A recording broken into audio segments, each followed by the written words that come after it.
Matahari pagi menyebar di atas sabana Afrika seperti emas cair, membasahi tanah dengan hangat dan cahaya. Kawanan kerbau bergerak perlahan melintasi padang, mengangkat debu berkilauan.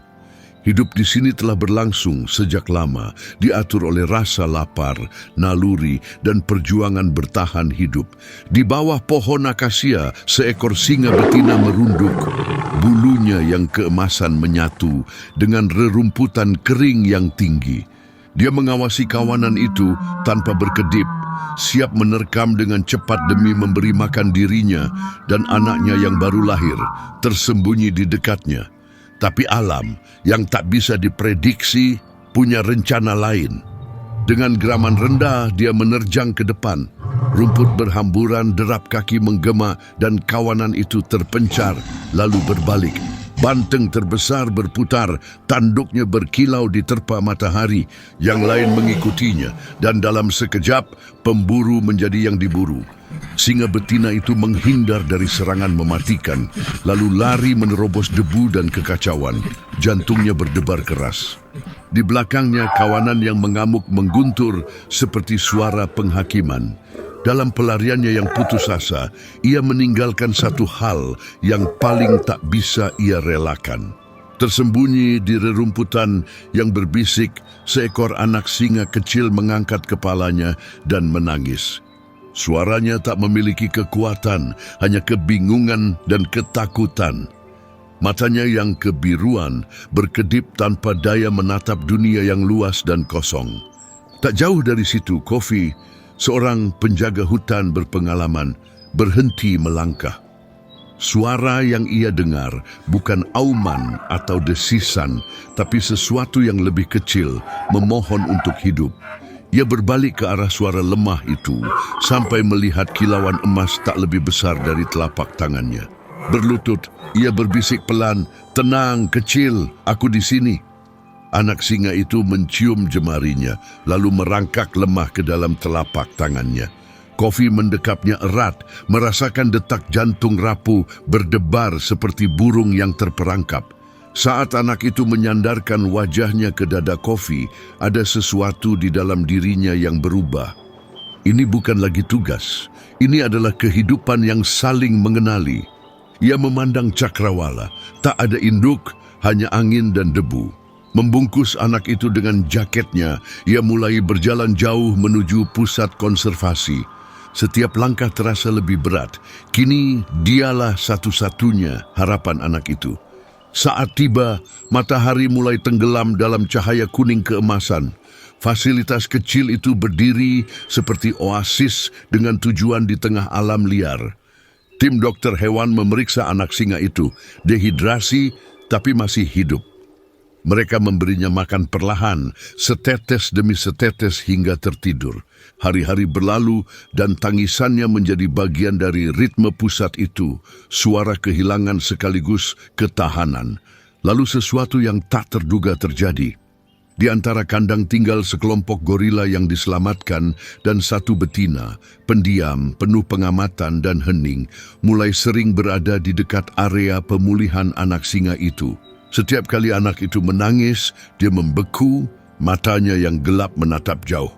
Ia tak pernah menyentuh atau memanggil, tapi sikapnya berbicara banyak.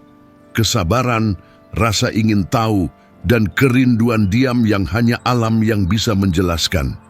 Kofi menyadarinya. Seringkali ia berdiri di dekatnya, buku catatan terlupakan, merasa alam sedang membisikkan rahasia yang hanya bisa didengar oleh hati. Saat rapat malam, Kofi membagikan pikirannya pada staf. Dia merespons, ucapnya pelan, bukan karena penasaran, ini lebih dalam, ada pengenalan di matanya. Seorang ahli zoologi tua mengernyit, "Kofi, dia primata, anak itu predator. Alam membuat batas karena alasan."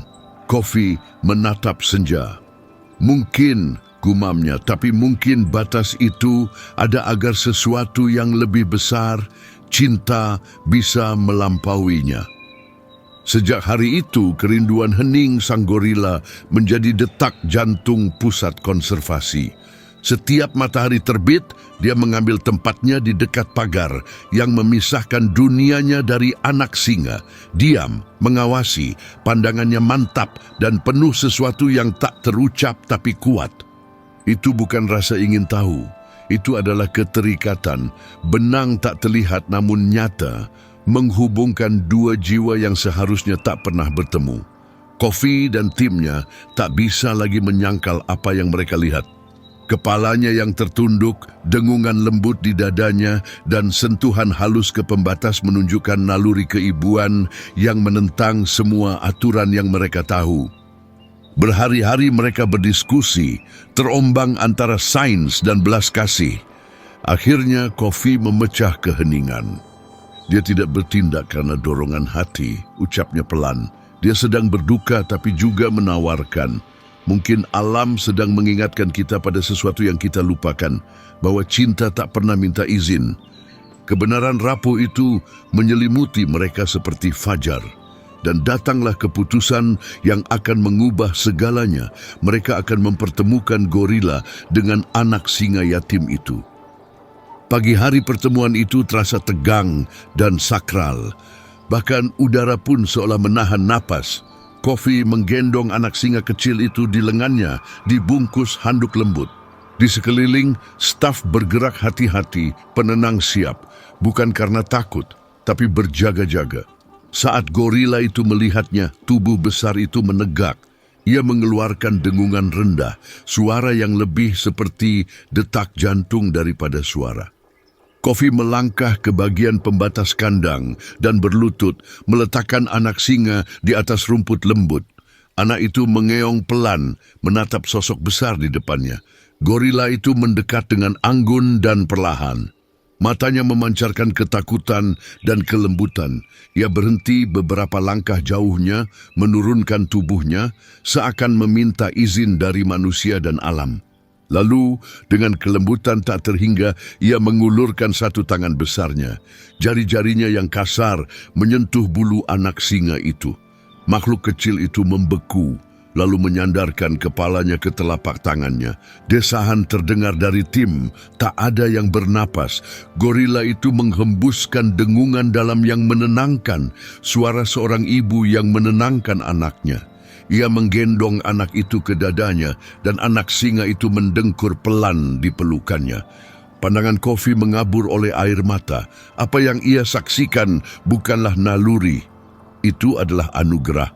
Beberapa saat kemudian ia menyerahkan sebotol kecil susu kepadanya yang mengejutkan semua orang. Ia menerimanya dengan hati-hati, menopang anak singa itu dengan satu tangan sementara ia menyusu dengan tenang dalam pelukannya. Pemandangan itu seperti tak nyata, kekuatan yang mengayomi kelemahan, pemangsa yang dirawat oleh herbivora yang lembut. Bahkan gorila-gorila lain berkumpul dari kejauhan, menyaksikan dalam keheningan penuh hormat saat angin menggerakkan dedaunan di atas mereka. Hari berganti minggu, di bawah perawatannya, anak singa itu tumbuh semakin kuat. Ia merawatnya dengan lembut, bersenandung untuk menenangkan tangisannya dan menjaganya dengan pengabdian yang melampaui akal. Di saat orang lain melihat naluri, Kofi melihat sesuatu yang suci, cinta yang memilih untuk ada di tempat yang seharusnya mustahil. Anak singa itu mengikuti gorila kemanapun, melompat kikuk ke lengannya, menepuk wajahnya dengan energi penuh main. Ia merespons dengan sabar dan geli, mendorongnya perlahan atau membiarkannya memanjat ke bahunya. Kadang-kadang ia mengangkat anak itu tinggi ke arah matahari saat ia menjerit senang, seolah mempersembahkannya ke langit. Bagi Kofi dan timnya, ini bukan lagi soal perilaku hewan. Ini adalah pencerahan, bukti bahwa kasih sayang bisa melampaui naluri. Makhluk ini memilih untuk merawat yang lain, bukan karena kebutuhan, tapi karena cinta. Jurnal Kofi dipenuhi kekaguman. Seolah-olah ia melihat dirinya dalam anak itu, tulisnya. Dulu ia pernah kehilangan, mungkin dengan menyelamatkannya, ia juga sedang menyembuhkan dirinya. Di sore hari yang sunyi, ia duduk di bawah pohon favoritnya dengan anak singa di pangkuannya, tatapannya melayang melewati pagar. Kedamaian memancar darinya, semacam penyembuhan yang tak bisa diciptakan manusia. Tapi alam bergerak dalam lingkaran, bukan garis lurus. Seiring tumbuhnya anak singa itu, nalurinya pun ikut berkembang. Permainannya menjadi lebih tajam, gerakannya lebih tepat, sekilas bayangan pemburu sejatinya. Gorila itu mengawasi dalam diam, seolah ia sudah tahu bahwa kedamaian di antara mereka takkan bertahan lama. Suatu pagi, seorang penjaga memanggil Kofi dengan cemas. Di tepi cagar alam, jejak kaki segar dan bekas cakaran dalam menghiasi pohon, singa betina itu telah kembali. Jantung Kofi mengencang di balik padang luas, raungan pilu menggema di fajar. Panggilan seorang ibu, penuh duka dan harapan.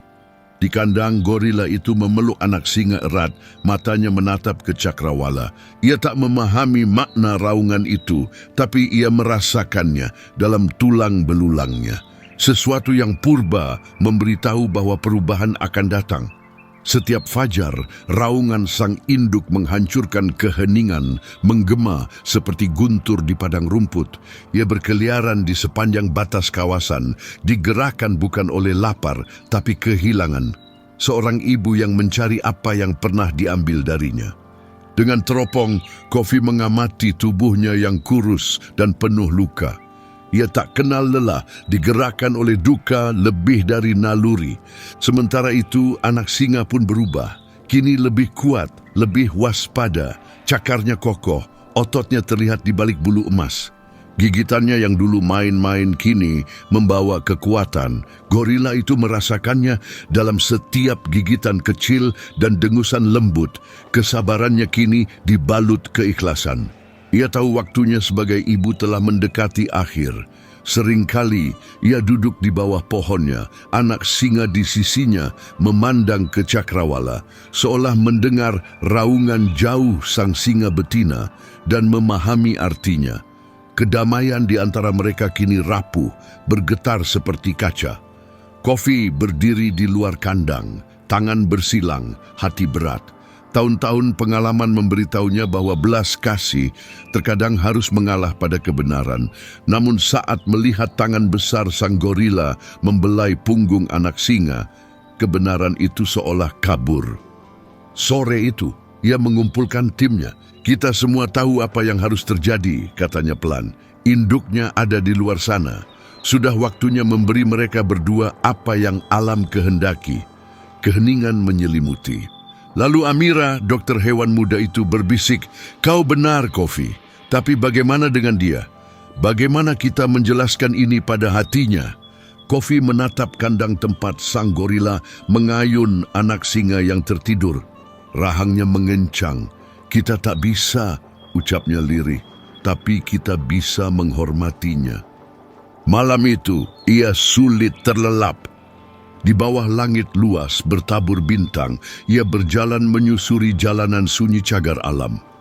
Suara sabana mengelilinginya, jangkrik, hiena, bisikan angin di antara daun akasia. Ia telah menyelamatkan begitu banyak nyawa, namun yang satu ini mengubah dirinya. Menjaga anak singa itu berarti mencuri takdirnya, tapi melepaskannya terasa seperti pengkhianatan.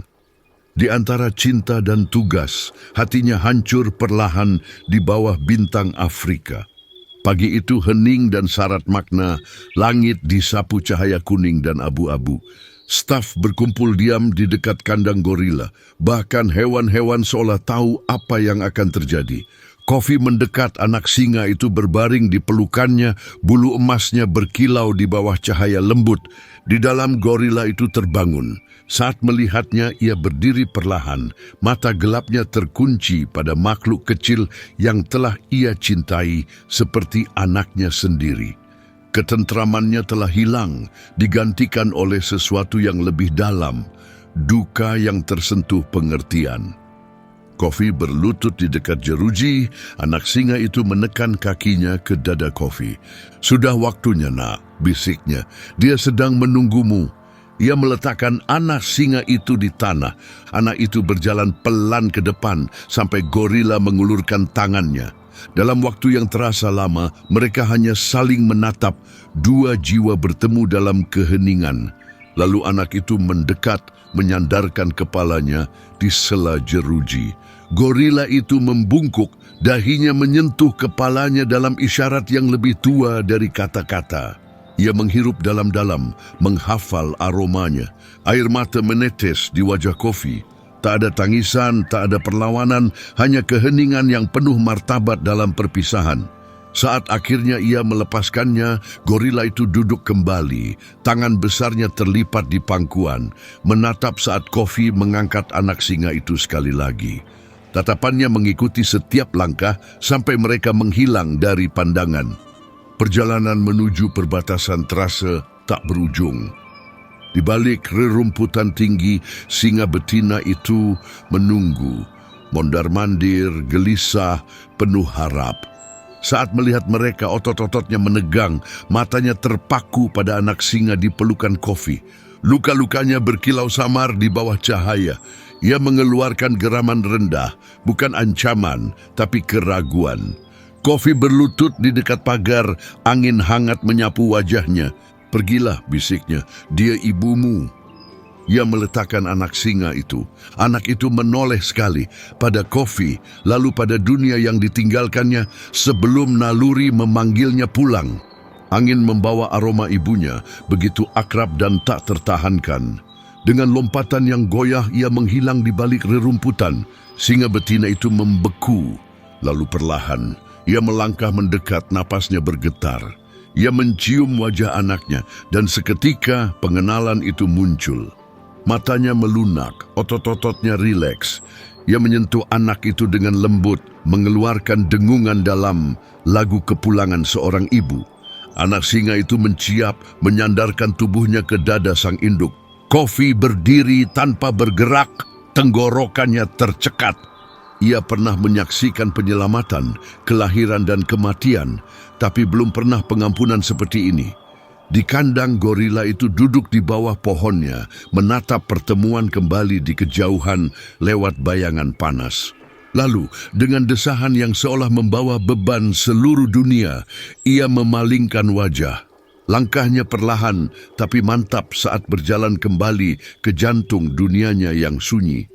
Anak singa itu telah pergi, tapi tak ada keputusasaan, hanya kedamaian.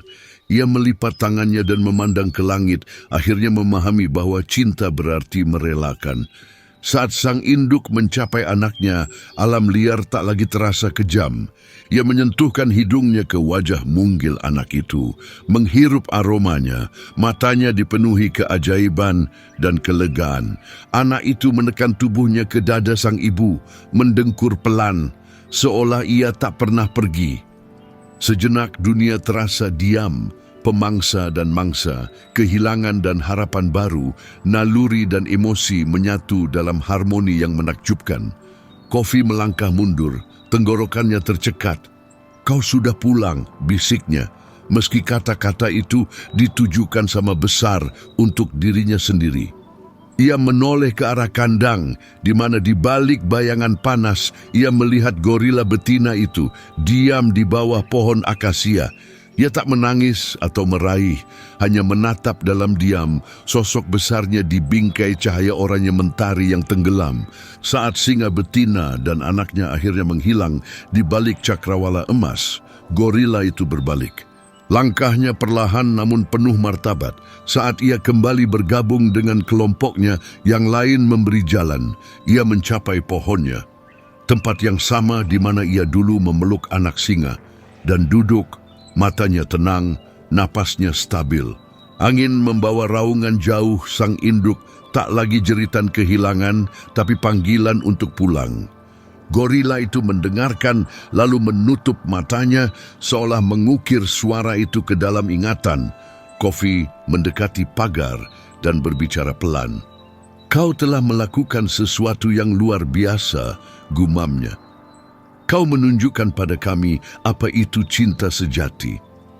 Ia sedikit menoleh ke arahnya, mata mereka bertemu di balik pembatas. Tak ada duka di sana, hanya kedamaian, karena cinta seperti yang telah ia tunjukkan bukan soal memiliki, tapi soal makna. Dalam minggu-minggu berikutnya, dunia mengetahui kisah mereka. Foto-foto gorila yang mengayomi anak singa menyebar di mana-mana. Keajaiban sabana, sebut orang-orang. Anak-anak menggambar mereka bersama. Para ilmuwan memperdebatkan maknanya. Tapi bagi Kofi, tak ada yang perlu dijelaskan. Ia telah melihat kebenaran tertulis di mata mereka. Kasih sayang, ia sadar, bukan berasal dari kemanusiaan, melainkan denyut bersama yang mengalir di bawah seluruh kehidupan. Bahasa yang terucap dalam setiap detak jantung yang berani peduli. Suatu sore, saat matahari mulai tenggelam, Kofi kembali berdiri di dekat pagar. Gorila itu beristirahat di bawah pohonnya, menatap ke cakrawala. Di suatu tempat di luar sana, anak singa itu berlari bebas bersama ibunya, menjalani hidup yang memang untuknya. Kau memberinya kesempatan itu, bisik Kofi. Kau memberinya kebebasan. Gorila itu bersenandung pelan, nada yang dulu ia nyanyikan untuk menenangkan anak itu. Melodi itu melayang di senja seperti doa yang dihembuskan angin. Dalam suara itu, Kofi mendengar segalanya. Cinta, kesedihan, keikhlasan, dan keagungan. Ia tahu kisah mereka akan bertahan lebih lama dari mereka sendiri. Cinta sejati tak diukur dari seberapa lama kita menggenggam, tapi dari keberanian untuk melepaskan. Ia melintasi semua batas, spesies, bahasa, bahkan logika. Itulah tindakan hati yang paling murni. Dan begitu, di bawah langit Afrika yang tak berbatas, manusia dan gorila berdiri sebagai saksi atas kebenaran yang lebih tua dari waktu. Cinta dalam wujudnya yang paling murni, tak mengenal batas. Jika kisah ini menyentuhmu, ingatlah pelajarannya. Kasih sayang adalah jembatan yang menghubungkan semua makhluk hidup. Satu tindakan peduli bisa mengubah lebih dari sekadar satu nyawa. Itu bisa mengubah dunia.